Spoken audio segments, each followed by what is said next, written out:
So Todd McShay, who's now with The Ringer, used to be with ESPN. You said that you felt like he had a pipeline into the Giants, specifically Brian Daboll, with the way that he would talk about the Giants and the things that they were thinking.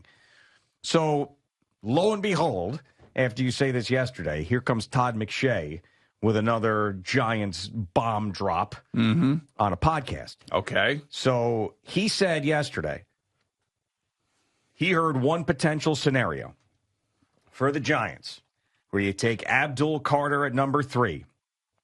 Then you use Kayvon Thibodeaux as a part of a package to move back into the first round to get Jaxson Dart, who is now the flavor of the day for the New York Giants. And everybody is putting out there that Brian Daboll loves Jaxson Dart.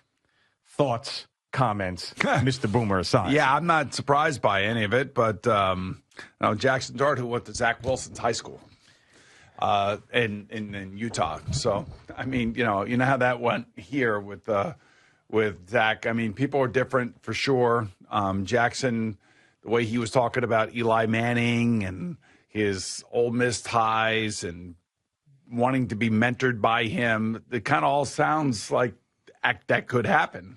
Yeah, it does. I think it's a miserable idea. And I really, Jaxson Dart, that is. If you want to trade back in, get another quarterback. How about if he's the only one left or the next best on the board? I just don't like it at all. And I'm stereotyping here. I'm 100% admitting that. But from the Zach Wilson thing, which is something that I said right when he was drafted. By the way, they wear the same number too. So right when he was drafted this is going to be tough. I mean, this is a guy who just knows nothing about the New York Jets, knows nothing about the area, grew up in Utah, and then went to BYU and is coming here to save a franchise that is as dead as anybody. And Jaxson Dart at least went to a couple other places, and played. He didn't stay out there in Utah, but it just that there's a personality thing that I think doesn't match from out there to here. And then another thing that I just happen to hear, because he was sitting in here talking to you about him. So, he's got notes. Phil Simms got notes. He's got lots of notes. And he handed me some of his notes. And by the way, if Phil is watching right now, he could be. You saw those notes. He gave you those notes. Yeah. He didn't tell you not to say anything about those notes. One page he did. Oh, he did. So now I'm worried about it. Okay, I didn't know that. But this wasn't the page. Oh, this wasn't the page. This was not the page. Oh, then go ahead. You're good then. I don't want him getting mad at me. You want me to say it? I don't want to say it. He said that Jaxson Dart is pudgy. He had pudgy written down on the paper, I can confirm. Pudgy. He wrote pudgy on his paper. Pudgy. Now, I know from pudgy. Yeah. So, and Phil looked at both of us. Yeah. And said, I don't want my quarterback to be pudgy. Yeah. And, he said, if you can't get it figured out by now, then that's a major red flag. I don't know. I don't want to sit here and talk about the kid being pudgy. I don't know. I want all these kids to be successful, man. I really do. So do I. But, I mean, if we're sitting here trying to evaluate whether or not it's the right pick or not. Now, I know Brian Daboll, another guy who knows from pudgy.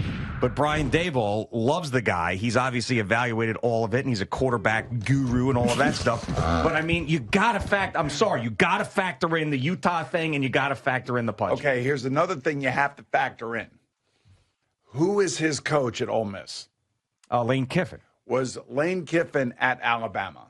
Yeah, when Brian Daboll was there. Okay, so that's another part of the puzzle here. That if you have a coach who is this kid's coach and you have another coach here and they talk to each other, that's another piece of the puzzle. Just so you understand. So you have – it would be like – I'm just trying to think. It would be like Aaron Glenn – dealing, I'm just trying to think who he's had in the past. Let's say Dan Campbell gets fired from Detroit and then ends up going to University of Texas, become the head coach at University of Texas. And Aaron Glenn is on the clock at number 2 or number 3, and Texas has got a great quarterback, not named Arch Manning. Yeah. And he has this relationship with Dan Campbell, and Dan Campbell's telling him, this is exactly the guy you want. This is the kind of player you want. This is the kind of player he was here. So you have information from somebody that you truly trust. And I would think that that's how Brian Daboll feels probably about Lane Kiffin. I'm assuming. I don't know how their relationship is. I know Lane's a little bit of a goofball. Yeah. But I'm assuming that they have a good relationship, and I'm sure Brian and Lane have talked about Jaxson Dart. Yeah. Just like Jalen Milroe and, the Alabama contacts with Brian Daboll and everything. These guys know all these coaches. They've either worked somewhere together or they have developed relationships over the years so they can openly talk about players. Like, I'm sure that Nick Saban told Joe Shane and Brian Daboll, oh, yeah, Evan Neal's a great player. How did that work out? Yeah, I mean, he's the most miserable offensive lineman I've ever seen play since I started watching football as a child. So sometimes you got to be careful about talking to the people that you think you trust the most, because you're still talking about human beings. Players are human beings. You know that, right? Yeah, yes, they're human beings and they have families. If the Giants did exactly this and got rid of, I like them drafting Abdul Carter. I like them getting rid of Kayvon Thibodeaux. I would have to just believe in Brian Daboll's assessment of Jaxson Dart and get behind it, but I just can't right now. And why the trade of Kayvon Thibodeaux? That part of it makes sense, is because they're not going to want to pick up his fifth-year option. Right, of course. They're not going to do that. They're just going to let him play it out. And if they do, and we all think they're going to draft Abdul Carter, I don't see a problem with having three of those guys in a highly incentivized Kayvon Thibodeaux. You know what I'm saying? Yes, but if you can move up in the draft with a guy you believe is not really going to turn into something, you got enough on tape there without using all draft capital, that's enticing too. It is. So just like you were talking about to a higher degree with the Myles Garrett Brown situation with Abdul Carter. This is to a lesser degree, but it's the same type of thing. Yes. Where it's like, we're going to draft Abdul Carter, this guy can go, and then we don't have to use draft picks necessarily, or all draft picks to be able to improve our team to move up. Now, Jaxson Dart, you move back into the first round to get Jaxson Dart, or you draft him with that second pick in the second round. That is your future quarterback. That is the guy. Well, he'll have a chance. Here's the thing. He could turn out to be Jalen Hurts, or he could turn out to be Will Levis. Second-round draft choices, both guys drafted in the second round, and a different level of success for each one of those players. Yeah. Yep. And I know that Brian Daboll has, he's worked with Josh Allen, and we always use that with a positive. He never got really anything out of Daniel Jones after that first year. Is Josh a little pudgy coming out of Wyoming? I don't think so. Remember him just being a wild card athlete, like a kid that just looked like he loved to play football. Just give me the ball and let me run all over the place. Kind of like Jalen Milroe.